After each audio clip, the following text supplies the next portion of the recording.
Hi students, welcome back to my channel. Hope आप सभी बहुत अच्छे से होंगे। चलिए हम करने जा रहे हैं अब बीओपी का नेक्स्ट इंपॉर्टेंट क्वेश्चंस पार्ट 2 में।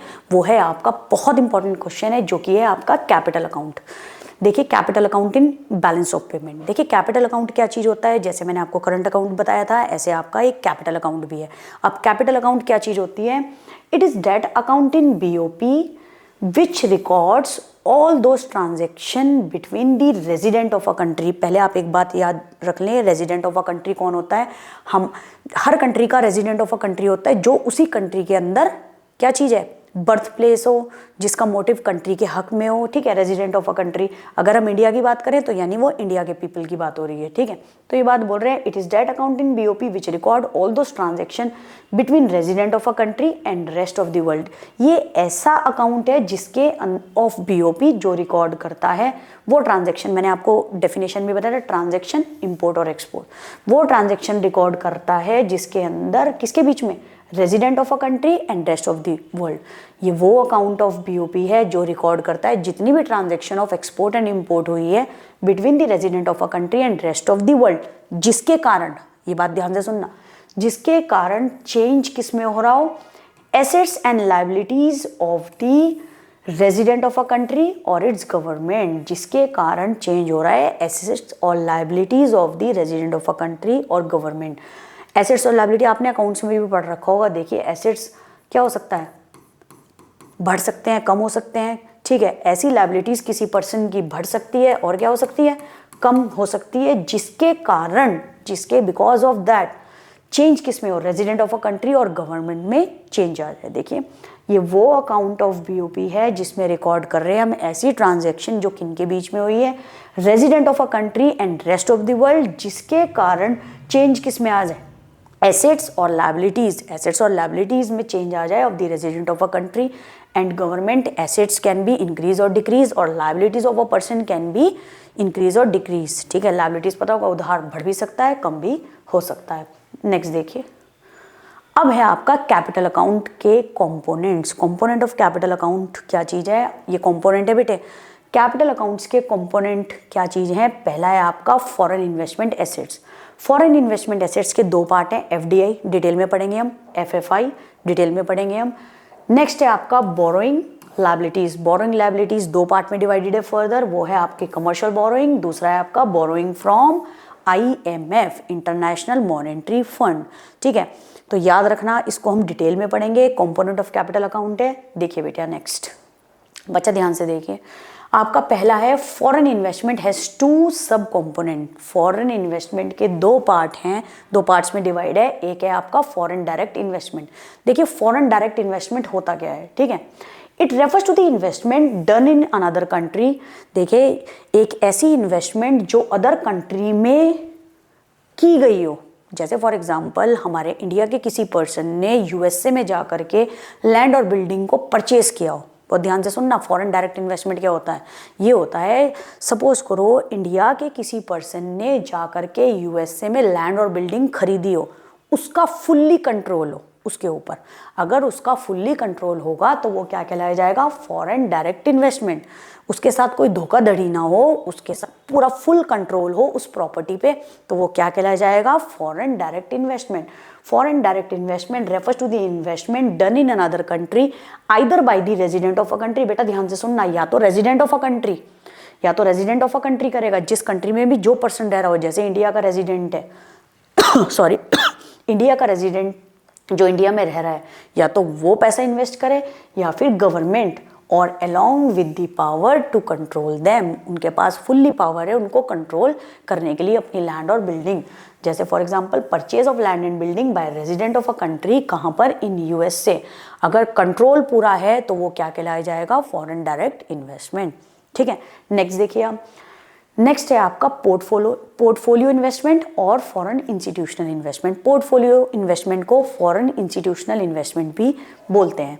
देख लीजिए क्या चीज होती है, it refers to the purchase of an assets in the rest of the world without having any control over that assets. ये बात बोल रहे हैं कोई एसेट्स आपने खरीदे रेस्ट ऑफ द वर्ल्ड में से, लेकिन आपका कोई कंट्रोल नहीं है उस पर। जैसे फॉर एग्जाम्पल ध्यान से सुनना, purchase of some shares of a foreign company by Tata. Tata ने किसी फॉरेन कंपनी के शेयर्स परचेज करे, एक बात बहुत ध्यान से सुन लेना, लैंड और बिल्डिंग में तो आपका कंट्रोल हो सकता है, शेयर्स पे आपका कोई कंट्रोल नहीं है, क्योंकि ये बेस्ड किस पे होता है, मार्केट फोर्सेस। तो ये शेयर्स के प्राइस अप एंड डाउन होते रहते हैं, ठीक है। तो price of some shares of a foreign company by Tata FDI and portfolio investment are non डेब्ट क्रिएटिंग कैपिटल ट्रांजेक्शन। नॉन डेब्ट क्रिएटिंग का मतलब है इसके ऊपर किसी के सिर पे ये उधार नहीं चढ़ा रहा है, क्योंकि इसका मेन मोटिव क्या होता है, कैश ट्रांजेक्शन, मतलब कैपिटल ट्रांजेक्शन मतलब पैसे को बनाना, ठीक है। FDI और portfolio investment by the non resident in our country is recorded as credit item. बहुत ध्यान से सुनना बेटा, FDI और portfolio investment by non resident, non resident हमारी कंट्री का कोई पर्सन नहीं है, ठीक है। अगर वो क्या कर रहा है, FDI और पोर्टफोलियो इन्वेस्टमेंट, अगर वो हमारी कंट्री में इन्वेस्टमेंट कर रहा है, ठीक है, बाहर का कोई भी पर्सन, तो वो कहाँ रिकॉर्ड होगा, क्रेडिट आइटम और प्लस आइटम। मैंने आपको पहले बताया है, अगर वो इन्वेस्टमेंट हमारी कंट्री में कर रहा है तो क्या हो रहा है, इनफ्लो, पैसा आ रहा है, तो ये कहाँ शो होगा, क्रेडिट आइटम और plus item, because it result in inflow of foreign exchange, हमारी कंट्री में पैसा आएगा। वेयर एज FDI और पोर्टफोलियो इन्वेस्टमेंट बाय, अगर हमारी resident of a country rest of the world के अंदर क्या करेगा, इन्वेस्टमेंट करेगा, तो वो कहाँ आएगी, डेबिट आइटम और कहाँ पर, minus item, because it result in outflow. बहुत ध्यान से सुनना, अगर बाहर का non resident of a person हमारी कंट्री में पैसा इन्वेस्ट करेगा तो वो क्या चीज़ होगा, हाँ, अगर इनफ्लो होगा, जैसे मैंने आपको भी बताया, इनफ्लो होगा तो क्या चीज़ होगा, इनफ्लो किस में शो करा जाएगा, इनफ्लो यानी कैश आया, प्लस आइटम, तो क्या हो जाएगा, ये क्रेडिट आइटम में होगा ज़्यादा से ज़्यादा, ठीक है। और अगर आउटफ्लो, हमारी कंट्री से बाहर पैसा लगाया, इन्वेस्ट बाहर किए, तो पैसा जाएगा तो फॉरेन करेंसी जाएगी, तो आउटफ्लो हुआ, आउटफ्लो में नेगेटिव आइटम, और कहाँ शो करा जाएगा, ये डेबिट आइटम में, याद रखना ये डेबिट आइटम में, ठीक है, ठीक है, क्लियर है बेटा, समझ में आया। तो आपका फॉरेन डायरेक्ट इन्वेस्टमेंट में क्या था, फॉरेन डायरेक्ट इन्वेस्टमेंट में कोई भी पर्सन इन्वेस्ट कर रहा है बाहर की कंट्री में, लैंड एंड बिल्डिंग को परचेज किया, सपोज करो यहाँ के पर्सन, इंडिया के पर्सन ने बाहर USA में, उसके पास फुल्ली कंट्रोल है, उस, ठीक है, फुल्ली कंट्रोल है, along with the power to control them, उसके पास फुल्ली कंट्रोल है, ठीक है, पूरी पावर है उसको कंट्रोल करने के लिए, तो वो क्या होगा, फॉरेन डायरेक्ट इन्वेस्टमेंट। लेकिन पोर्टफोलियो इन्वेस्टमेंट के अंदर कोई कंट्रोल नहीं है, जैसे कि शेयर्स किसी ने परचेज करे तो उसके प्राइस अप्स एंड डाउन होते रहेंगे, मार्केट फोर्सेस पे डिपेंड है, ठीक है। तो ये बात बोल रहे हैं, अगर FDI और पोर्टफोलियो इन्वेस्टमेंट ने नॉन रेजिडेंट, बाहर के किसी कंट्री के पीपल ने हमारी कंट्री में किसी भी पर्सन ने इन्वेस्ट किया, तो क्या होगा, हमारे पास inflow plus item, credit item, हमारे पास पैसा आएगा। अगर हम बाहर की कंट्री में इन्वेस्ट करेंगे, FDI portfolio investment bye resident in the rest of the country, तो कहाँ रिकॉर्ड होगा, डेबिट आइटम। डेबिट आइटम का मतलब क्या चीज़ हो गया, आउटफ्लो, माइनस आइटम और डेबिट आइटम। होपफुली आपको ये दोनों समझ में आए हो। नेक्स्ट देखिए, नेक्स्ट है आपका बोरोइंग्स या लोन हैज टू सब कंपोनेंट। देखिए बोरोइंग, एक होता है कमर्शियल बोरोइंग। कमर्शियल बोरोइंग का मतलब एक कंट्री दूसरी कंट्री से पैसा बोरो कर ले, इसका मेन मोटिव क्या होता है, प्रॉफिट कमाना, मतलब कहीं उसको पैसे इन्वेस्ट करने हैं, उसको प्रॉफिट कमाने के लिए, तो वो होता है कमर्शियल बोरोइंग। देखिए, it refers to the borrowing by a country including government, government भी पैसे उधार ले सकती है दूसरी गवर्नमेंट से, दूसरी कंट्री की गवर्नमेंट से, या प्राइवेट सेक्टर भी पैसा उधार ले सकता है फ्रॉम इंटरनेशनल मनी मार्केट, तो वो क्या होता है, कमर्शियल बोरोइंग। कमर्शियल का मतलब ये होता है प्रॉफिट के लिए आपने क्या करा, आपको पैसों की जरूरत है तो आपने दूसरी कंट्री से पैसा उधार ले लिया, ठीक है। सेकंड पॉइंट देखिए, अब borrowing from international monetary fund, एक बोरोइंग क्या है, कहाँ से कर रहे हैं, IMF, वर्ल्ड बैंक, ठीक है। देखिए इसके अंदर it refers to the borrowing by a country with consideration, ये ध्यान में रखते हुए क्या चीज, it involves lower rate of interest as compare to the market rate.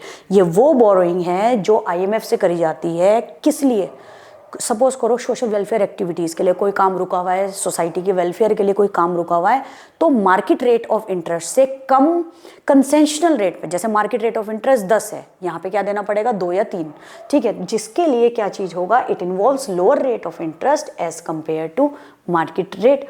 All the borrowings are debt creating capital transaction, loan from rest of the world are recorded as what, credit side, ये बात बोल रहे हैं capital transaction. Loan from rest of the world, अगर loan from rest of the world लिया गया तो क्या चीज़ होगा, हमारे पास क्या होगा, फॉरेन करेंसी आएगी। हम लोन लेंगे तो उनकी करेंसी में आएगी, because this lead to inflow of foreign exchange. ठीक है, ध्यान से सुनना, loan from rest of the world, loan from rest of the world अगर होगा तो इसके अंदर क्या होगा, इनफ्लो। इनफ्लो अगर हुआ, बहुत ध्यान से सुनना बेटा, अगर हमारे यहाँ इनफ्लो हुआ तो कहाँ शो करा जाएगा, प्लस आइटम या फिर किस में, क्रेडिट आइटम में। ठीक है, अगर लोन लिया, अगर loan to the rest, loan दिया to rest of the world, अगर ध्यान से सुनना, टू और from, to rest of the world दिया तो पैसे जाएंगे, तो उसमें क्या हो जाएगा, आउटफ्लो। आउटफ्लो हुआ तो उसके अंदर क्या होगा, नेगेटिव आइटम। नेगेटिव आइटम में शो करेंगे, नेगेटिव आइटम में, और क्या चला जाएगा, debit side. Debit side, debit side show करा जाएगा। ठीक है, आई होप आपको समझ आया हो। अगर loan from rest of the world लेंगे तो क्या होगा, इनफ्लो होगा, लोन का इनफ्लो होगा, फॉरेन करेंसी हमारे पास आएगी, तो ये कहाँ शो करी जाएगी, प्लस और क्रेडिट आइटम में। अगर loan to rest of the world, India loan देगा दूसरी कंट्री को, तो इससे क्या होगा, आउटफ्लो होगा, किसका, हमारी करेंसी का, हमारी करेंसी का। ठीक है, तो इसके अंदर फॉरेन करेंसी चली जाएगी, क्योंकि वो एक्सचेंज करेंगे हम हमारी करेंसी को, जो भी करेंसी लोन लेगी तो उसमें ही करेंसी में चेंज करना पड़ेगा, तो डेबिट साइड। ओके, अच्छा, अब एक चीज़ देखिए, अब है आपका चेंज इन, बहुत ध्यान से ये कंसेप्ट समझना। एक है आपका change in foreign exchange reserve या ऑफिशियल रिजर्व। देखिए, चेंज इन आपका फॉरेन एक्सचेंज या रिजर्व या ऑफिशियल रिजर्व क्या होगा। Foreign exchange reserve are the financial assets held as reserve by central bank. देखिए, हर कंट्री रिजर्व मेंटेन करके रखता है अपने पास, सभी कंट्री नहीं तो खाली हो जाएगी, तो ऐसे ही बोल रहे हैं, सेंट्रल बैंक के पास रिजर्व रखा रहता है फॉरेन करेंसी का। तो अ change in foreign exchange reserve affects the balance of payment. अगर चेंज होगा फॉरेन एक्सचेंज में, रिजर्व में, तो क्या चीज हो जाएगा, ये अफेक्ट करेगा किसको, बैलेंस ऑफ पेमेंट। देखो, any withdrawn from the reserve, अगर आप पैसा विड्रॉन कर रहे हो, are considered as credit item. और अगर एनी एडिशन करेंगे, अगर हम एडिशन विड्रॉन करेंगे तो याद रखेगा क्या होगा, हाँ, आर कंसिडर्ड है क्रेडिट आइटम, और हमने एडिशन करा तो वो क्या होगा, आपका डेबिट आइटम। मैं आपको एक कंसेप्ट के साथ इसको समझा रही हूँ, बहुत ध्यान से समझिएगा बेटा। सपोज करो, देखिए, एक ये एक्सपोर्ट है, ये इंपोर्ट है, ठीक है, और ये है आपका सेंट्रल बैंक। ठीक है, अब सपोज करो हमारी कंट्री ने एक्सपोर्ट तो करा है कितने का, $50 का, और इंपोर्ट करा है कितने का, $30 का। ओके, बहुत ध्यान से सुनना, एक्सपोर्ट तो करा है $50 का, इंपोर्ट करा है $30 का। जब हम उनकी पेमेंट कर देंगे, समझ रहे हो, अगर हम उनकी पेमेंट, क्या हो गया, हमारे पास तो ज़्यादा पैसे आए, ठीक है, $50 आए ना हमारे पास, ठीक है, और इंपोर्ट कितने का आया, $30 का। जब हमने इंपोर्ट करवाया $30 का, हम उनकी पेमेंट दे देंगे, तब भी हमारे पास क्या बचा, $20। अब ये $20 हम क्या करेंगे, ये $20 जो बचा है हम किसके पास रख देंगे, अपने central bank, that is RBI के पास। आरबीआई के पास क्यों रख देंगे हम, आरबीआई के पास इसलिए रख देंगे, जब हमें जरूरत पड़ेगी, जब हम इंपोर्ट करवाएंगे, इन फ्यूचर जब हम इंपोर्ट करवाएंगे, तब हम आरबीआई से वापस ले लेंगे। हमने सपोज करो ये आरबीआई के पास एज अ सेफ पैसा अपना रख दिया है, जो हमारा बचा है कितना, $20। अब जब हमने ये $20 रख दिया है, अब ध्यान से सुनना मेरी बात, $20 एडिशन टू द रिजर्व। जब हम पैसे को ऐड कर रहे हैं, हमने क्या कर दिया, addition to the reserve, addition to these reserve, हमने एडिशन टू दीज रिजर्व करा, तो हमने क्या चीज करा, जो ये $20 हमने, जो हमने ये $20, ठीक है, जो हमने ये $20 क्या करा, हमने जो ये $20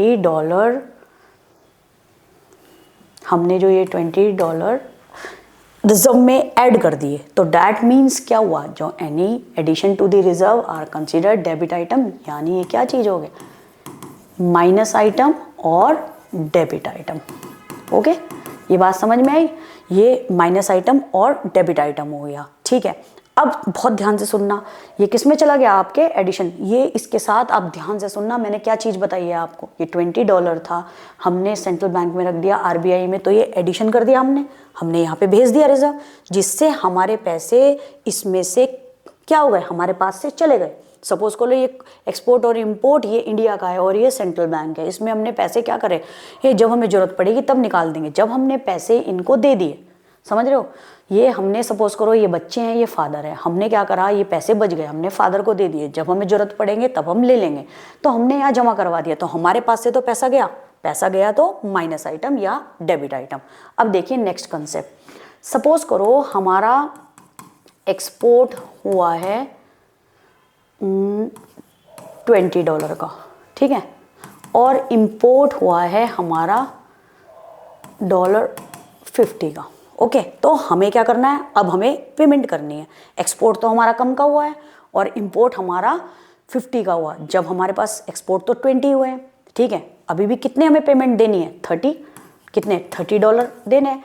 तो अब हम क्या करेंगे, इस आरबीआई में से ये पैसा निकाल लेंगे, जब हम यहाँ से निकाल लेंगे ये $30, तो इसमें क्या चीज़ हो जाएगा ये $30 जब हम निकाल लेंगे तो ये किधर आएगा हमारा, हमने विड्रॉन करा, जब हम ये क्या कर लेंगे यहाँ से विड्रॉन कर लेंगे, जब हम विड्रॉन कर लेंगे तो ये कहाँ चीज़ शो करेंगे हम, ये कहाँ चीज़ आ जाएगा, प्लस आइटम और क्रेडिट आइटम, प्लस आइटम और क्रेडिट, क्योंकि हमने क्या करा, पैसे आरबीआई से क्या कर लिया, विड्रॉन करवा लिए यहाँ से, तो ये किस में दिखाया जाएगा, प्लस आइटम और क्रेडिट आइटम, और अगर हमने ऐड कर दिए पैसा यहाँ जमा कर दिया तो माइनस आइटम या फिर डेबिट आइटम। आई होप आपको समझ में आया ये अच्छे से पॉइंट, ठीक है। तो ये क्या चीज़ है, foreign exchange reserve are financial assets, जो ये बात बोल रहे हैं, held as reserve by a central bank in foreign currency. A change in foreign exchange reserve affects the balance of payment. Any withdrawn अगर करेंगे तो कहाँ शो करेंगे, क्रेडिट आइटम और प्लस आइटम्स, और any addition to these reserves कहाँ दिखाया जाएगा, आपका डेबिट आइटम और आपका माइनस आइटम। होपफुली आपको ये बहुत अच्छे से समझ में आया हो। अगर आपको करंट अकाउंट और कैपिटल अकाउंट समझ आया हो, प्लीज़ वीडियो को लाइक और सब्सक्राइब करें, ज़्यादा से ज़्यादा लोगों को बताएं, ठीक है। थैंक यू, और नेक्स्ट वीडियो के लिए बी रेडी। Thank you.